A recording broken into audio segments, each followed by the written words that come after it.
It's time to review highly popular but much improved version of this FiiO Audio Warmer R2R DAC. Hello everyone, welcome to Tabama Hi-Fi Review channel. Today I would like to share my long-term experience of Mark II version. This version features proper equipment feed as well as they fine-tune it. No latency issue at all, even when I'm monitoring my own voice while I'm editing video or audio editing on my desktop setup. Totally improve in those areas, and sound as well, better in tonal balance and more transparent side.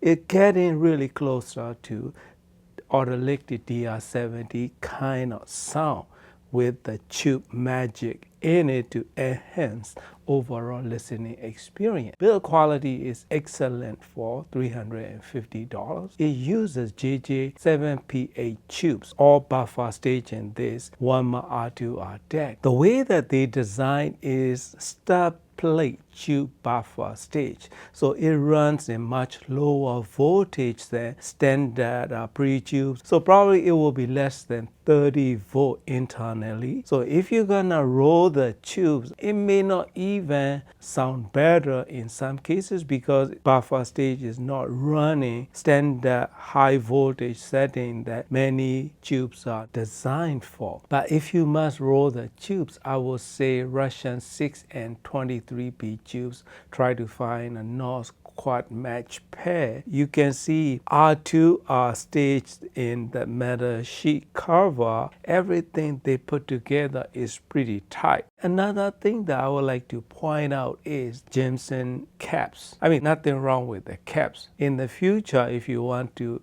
even enhance the fidelity and noise control, everything, those areas are going to be easy improvements by technician, replacing the caps for this $350 DAC that you can get because it sounds very good. It has 3 digital inputs only: coaxial, optical, and USB-C. Backward compatible to 1.0. That is a very good feature. If your amplifier don't have any VU meters, this is going to be great pairing for that purpose. I'm a big fan of VU meters in general, as long as they are not blue. I tried this Warmer R2R DAC on my desktop setup using Yamaha HS5 studio monitors. They sound very nice together. It has nice engaging sound when I'm listening to my music from my own NAS, and also when I'm monitoring my own voice is accurately,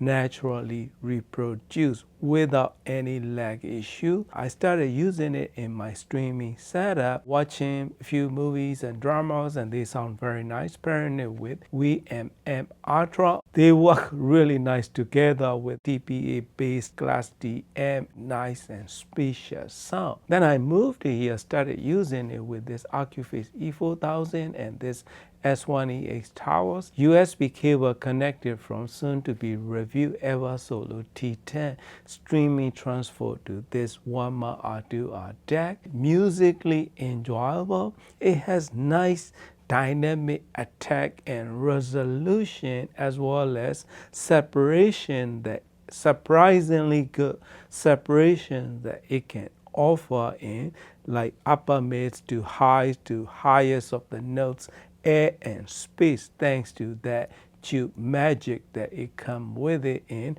organic R2R sound quality that it can put out. I mean, digitally conversion wise, it's all BCM up conversion.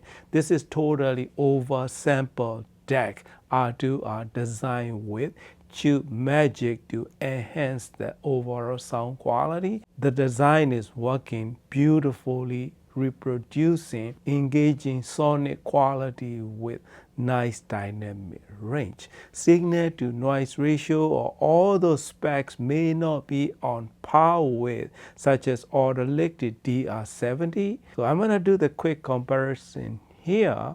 As you can see, I say price is tied $350, $360. Features and functions and everything that DR70 can do is unmatched in this price point. That is, I mean, totally understandable. This is how they compete, right? So most importantly, which sound you are after, right? That's, I will get to that later.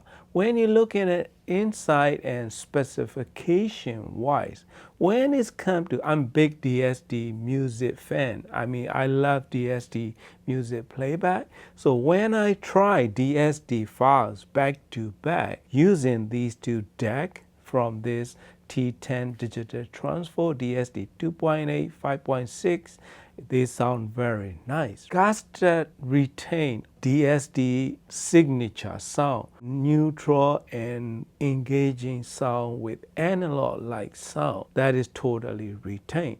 This Warmer R2R has a lot of similarities to it, but I can notice slightly they enhance it. The gain level is totally same as a PCM gain. As far as that PCM conversion, DSD to PCM conversion goes, they did wonderful job. They did better job than the live audio micro DAC DSD conversion. But most people today listen to online streaming or mostly PCM files, CD quality or high res, whatever that you may have. This Warmer R2R DAC can give you good sound without breaking the bank, because I was surprised by how good they sounded in my setup. And another setup that I try with this Warmer R2R DAC is MusicShare X30M using ASD RCA cables between Warmer DAC and X30 Tube M. It sounded wonderful with this soon-to-be reviewed Calubido Focus stand mount speaker. It sounded so engaging. The width and everything is incredible. I was surprised by it. And bass quality, tonality, and those areas has richness to it with nice articulation. Beautiful mid-range R2R sound quality is well present. But when you jump to next track, if the track is high res or DSD, it cut out a little bit. Let's say when I'm listening to my music with standard PCM files, then I skip to next track, which is DSD 5.6, then a few milliseconds of a playhead can be missed out. That is not happening when you play regularly. So that is more to do with internet processing, FPGA tuning, as well as internet memory capacities, and those are all come together. So those are slight glitches, I would say nothing major, because no one is going to be jumping all over. I do because I want to test it out. And there is no noise at all when they change the format, such as PCM high res to DSD, DSD to CD quality, or vice versa. Doesn't matter. There is no noise at all, no pop sound either. That is thanks to that DSD to PCM conversion and everything reconverted the way that they clearly stated in that chart. So price to performance and sound that we are getting, I mean, this is the one of the best buy, and this is going to be, in terms of sonic quality and sound signature, this becomes one of my favorite in this price point next to DR70. It's going to be shoulder to shoulder, head to head in terms of sound quality. Only preference gonna make your decision because your system and your taste. DR70 is gonna give you clearer background noise control. It can let you play louder without collapsing the sound staging and width and depth and stereo image. Those areas gonna be total advantage to DR70. But if you don't play loud, this Warmer R2R will be totally fine, even up to like 95, close to 100 dB range in general, as long as your amplifier is capable of. Advantage to this Warmer R2R DAC over DR70 is tube magic. So when you play DSD files, right, I can notice DR70 is so natural. The way that it can redeliver is as original recording has offered, the way that the sound signature. But when I switch it over to this Warmer R2R, sound staging is a bit wider, more layering kind of things going on thanks to that tube buffer stage. So those are the great benefits to enjoying the music. As long as you have neutral sounding system, those gonna be totally noticeable in between two. I truly enjoy airiness and spaciousness in upper range of frequencies, musically enjoyable if the recording is great. But some of the recording can be a bit unforgiving when it's come to those area notes in general. It can be a little bit out of control, a little bit less refined in some cases, though that is depends on your taste, depends on your music, case by case basically. Sonically, layering and texture, the decays and those notes that reaches you, floats around you and disappear. Those kind of lingering notes and micro details are totally improved. And airiness and spaciousness, I would say toe to toe with DR70 in terms of that sonic quality and layering, but the tubey air and space that enhances a little bit, right? So compared to specs, XLR output or RCA output is less than DR70 can put out in voltage wise. But thanks to that tube buffer stage, Warmer R2R is not lacking behind in loudness level regardless of what the voltage says. It's about on par, maybe just slightly less, a tad, probably a few dB, that's about it. So that is an impressive offering because I can see the way that they design, because if they bump up the voltage to standard XLR 4.0 voltage, then the noise level is going to increase as well. So that's why they try to make a good balance between noise level and loudness thanks to that tube buffer stage that enhances the overall sound reproduction. It has nice stereo image. My favorite about this Warmer R2R is layering, space and air with beautiful mid-range quality. Bass delivery may not be as tight as other DACs that I have like DR70, but it's pretty close to it. So price to performance and sound quality ratio, build quality and everything that you can get for $350 is, if you love the way that they sound, because I love the way that they sound in my system, by the way, I can easily, totally recommend it to you to try it, my friend. That is an experience that I like to share with you. Thank you for watching and happy listening.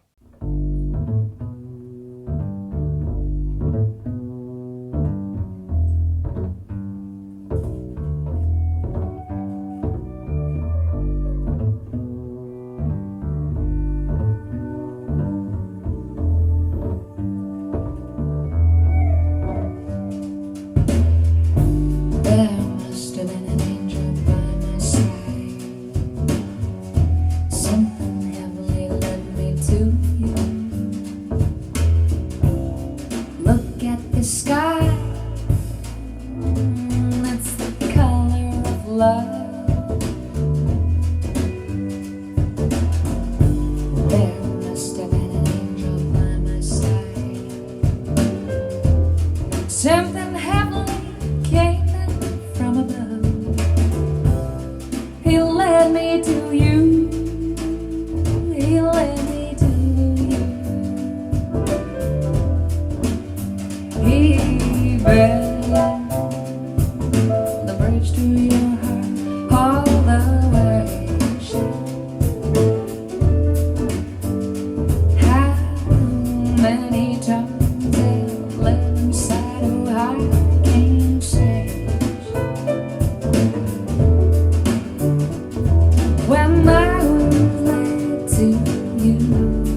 on the bass, Mr. Torigoe Keisuke-san. On the guitar, Onomayosuke-san. Yeah.